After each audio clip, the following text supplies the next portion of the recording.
વિદ્યાર્થી મિત્રો, આપણે જે આપણા બંધારણની અંદર આપેલા માનવ હકોની મૂળભૂત હકોની વાત કરીએ છીએ, પણ આ મૂળભૂત હકો છે એ સમજીએ એ પહેલા આપણે ચાલો માહિતી મેળવીએ માનવ હકોની. એ માનવ અધિકાર, માનવ હકની શરૂઆત ક્યાંથી થઈ? તો કે વ્યક્તિ માત્રના, કોઈ પણ વ્યક્તિ છે એના અસ્તિત્વ અને તેના વ્યક્તિત્વના સર્વતોમુખી વિકાસ સાધવામાં મદદરૂપ એવી સામાજિક પરિસ્થિતિનું નિર્માણ થવું અને તે ચાલુ રહે એ અત્યંત આવશ્યક છે. એને સામાન્ય રીતે આપણે માનવ હક કહીએ છીએ કે જે વ્યક્તિ છે એ પોતાનું અસ્તિત્વ અને આ વ્યક્તિના અસ્તિત્વને જાળવી રાખવા માટે સામાજિક જે પરિસ્થિતિ એવું નિર્માણ આપણે કરવું પડે, એનો વિકાસ સાધવા માટે, આ વ્યક્તિના વિકાસ સાધવા માટે મદદરૂપ થાય એવા જેને હકો આપવામાં આવે છે એને આપણે કહીએ છીએ માનવ હકો. અને દરેક લોકશાહી દેશની અંદર, વિશ્વની અંદર વિદ્યાર્થી મિત્રો, જેટલા પણ લોકશાહી દેશો છે, આ દરેક લોકશાહી દેશમાં તેના નાગરિકોને કેટલાક પાયાના એટલે કે મૂળભૂત હકો આપવામાં આવ્યા હોય છે. કારણ કે લોકશાહી દેશની વ્યાખ્યા આપણે આગળના પાઠમાં ભણી ચૂક્યા કે લોકશાહી એટલે શું? તો કે લોકો દ્વારા, લોકો વડે અને લોકો થકી ચાલતું શાસન એટલે લોકશાહી. તો આપણો ભારત દેશ પણ એમ કહીએ કે અંતિમ દોર, સત્તાની અંતિમ દોર છે એ લોકોના હાથમાં રહેલી છે. એટલે આપણો ભારત દેશ પણ લોકશાહી દેશ છે. એટલે દરેક લોકશાહી દેશમાં જે લોકો છે એને માનવ હકો એટલે કે પાયાના હકો આપવામાં આવ્યા હોય છે.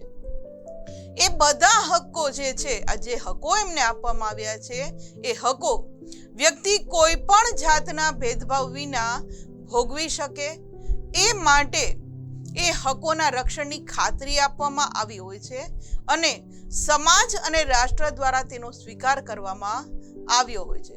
વિદ્યાર્થી મિત્રો, અહીંયા આપણને એ જ કહેવામાં આવશે કે જે હક છે એ જે તે લોકશાહી દેશમાં રહેતો દરેક વ્યક્તિને સમાન આપવામાં આવે છે. એની સાથે કોઈ પણ જ્ઞાતિ, જાતિ, ધર્મ, લિંગ, શિક્ષણ, કોઈ પણ જાતના ભેદભાવ નથી હોતા. કોઈ પણ જાતના ભેદભાવ રાખ્યા વગર દરેક વ્યક્તિને સમાન જે હકો આપવામાં આવે છે એને જ કહેવામાં આવે છે માનવ હકો. આ ઇમેજની અંદર ભારતમાં વસતો દરેક નાગરિક જે સમાન હક ભોગવી રહ્યો છે એ આપણે જોઈ શકીએ છીએ. આગળ વાત કરીએ વિદ્યાર્થી મિત્રો, તો વ્યક્તિનો મનુષ્ય તરીકે જન્મ થતા જ, જ્યારે વ્યક્તિ જન્મે છે અને જન્મ થતાની સાથે જ તે કેટલાક પાયાના હકનો હકદાર બને છે અને તેને કહેવામાં આવે છે માનવ હકો. એટલે કે ભારતની અંદર કોઈ પણ બાળકનો જન્મ થાય છે અને જન્મ થતા જ એને ભારતનો નાગરિક છે એવું એને એક પ્રમાણપત્ર મળી જાય છે. કારણ કે ભારતની અંદર જન્મે છે એ માટે ભારતના બંધારણની અંદર જે પણ મૂળભૂત હકો આપવામાં આવ્યા છે એ એને મળે છે જન્મતાની સાથે જ. એટલે જન્મતાની સાથે જ જે વ્યક્તિને પાયાના હકો મળે એને આપણે કહીએ છીએ માનવ હકો. ત્યારબાદ વાત કરીએ વિદ્યાર્થી મિત્રો, તો સંયુક્ત રાષ્ટ્રો એટલે કે યુનાઇટેડ નેશન, સંયુક્ત રાષ્ટ્રોની મહાસભાએ પણ તારીખ 10 ડિસેમ્બર 1948 ના રોજ માનવ અધિકારો જાહેર કર્યા હતા. આપણને ખ્યાલ છે કે જ્યારે 1945માં બીજું વિશ્વયુદ્ધ પૂરું થયું, ત્યારબાદ વિશ્વની અંદર શાંતિ અને સલામતી જાળવવા માટે વિશ્વના દેશોએ મળી અને યુનાઇટેડ નેશનની સ્થાપના કરી. અને ત્યારબાદ આવું ભયાનક બીજી વાર વિશ્વયુદ્ધ ન થાય એ માટેની કામગીરી આગળ ધપાવી અને આજ સંયુક્ત રાષ્ટ્રોએ એની મહાસભાની અંદર 10 ડિસેમ્બર 1948 ના રોજ માનવ જે વ્યક્તિ આ વિશ્વની અંદર જીવી રહી છે એના માટે કેટલાક અધિકારો એને માટે જાહેર કર્યા હતા. અને એ માટે જ દર વર્ષે 10 ડિસેમ્બરને આપણે માનવ હક તરીકે ઉજવીએ છીએ.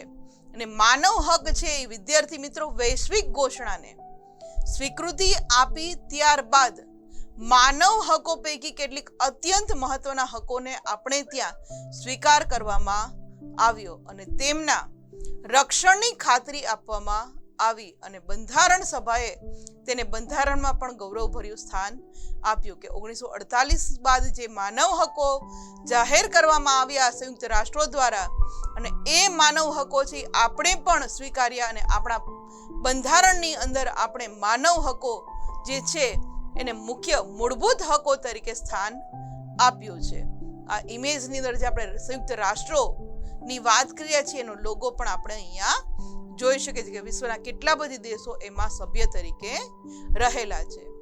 ત્યારબાદ વાત કરીએ વિદ્યાર્થી મિત્રો, જે માનવ હકોને કાયદાકીય પીઠબળ આપીને બંધારણમાં સમાવવામાં આવ્યા તેને આપણે મૂળભૂત હકો કહીએ છીએ. કારણ કે માનવ હકો તો ઘણા બધી છે, પણ બંધારણની અંદર જેને કાયદાકીય રીતે સ્થાન મળ્યું છે એવા હકોને આપણે મૂળભૂત હકો કહીએ છીએ. ને આ માનવ હકો છે એ મનુષ્યનું મનુષ્ય તરીકેનું ગૌરવ જાળવી રાખવાના હેતુથી ઘોષિત કરાયા છે કે દરેક આ દુનિયાની અંદર જન્મ લેતી વ્યક્તિને હવા, પાણી, ખોરાક એની જે કાંઈ બેઝિક જરૂરિયાત છે, પાયાની જરૂરિયાત છે એ મેળવે એ એનો હક છે.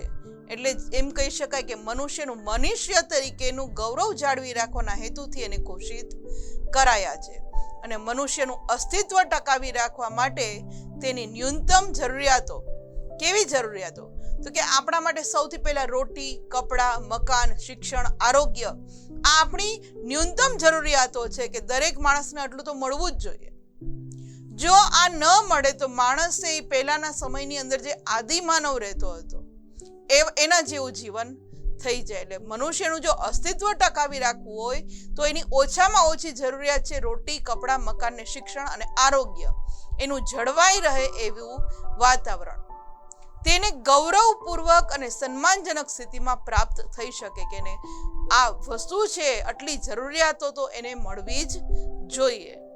આ ઇમેજની અંદર જે આપણે વાત કરીએ છીએ કે માણસની જે બેઝિક જરૂરિયાત છે, ઓછામાં ઓછી જરૂરિયાત કે જે એને માનવ તરીકે મળવી જોઈએ એ આ ઇમેજની અંદર આપણે જોઈ શકીએ છીએ. ત્યારબાદ વાત કરીએ વિદ્યાર્થી મિત્રો, તો માનવ જે છે એ સર્વતોમુખી વિકાસ સાધી શકે, માનવ જાતનું રાજકીય અને સામાજિક વાતાવરણ એને મળી રહે એનો રાજ્યએ સ્વીકાર કરવાનો અને તેના રક્ષણની બાંહેધરી આપવામાં આવી છે આપણા બંધારણની અંદર કે ભારતની અંદર વસતા દરેક નાગરિકને એની ઓછામાં ઓછી જરૂરિયાત પૂરી થઈ જાય એ માટેની વ્યવસ્થા છે એ રાજ્યએ કરવી પડશે અને એના રક્ષણની બાંહેધરી પણ આપવામાં આવી છે. અને આવા જે પાયાના મૂળભૂત માનવ અધિકારો છે એ લોકશાહી શાસન પ્રથાની પાયાની ઓળખ છે. કારણ કે દરેક લોકશાહી દેશની અંદર આવા મૂળભૂત જે હકો છે એનો સમાવેશ કરવામાં આવ્યો છે. જે આ ઇમેજની અંદર જે આપણે વાત કરીએ છીએ આપણા લોકશાહી દેશની એ જોઈ શકીએ છીએ.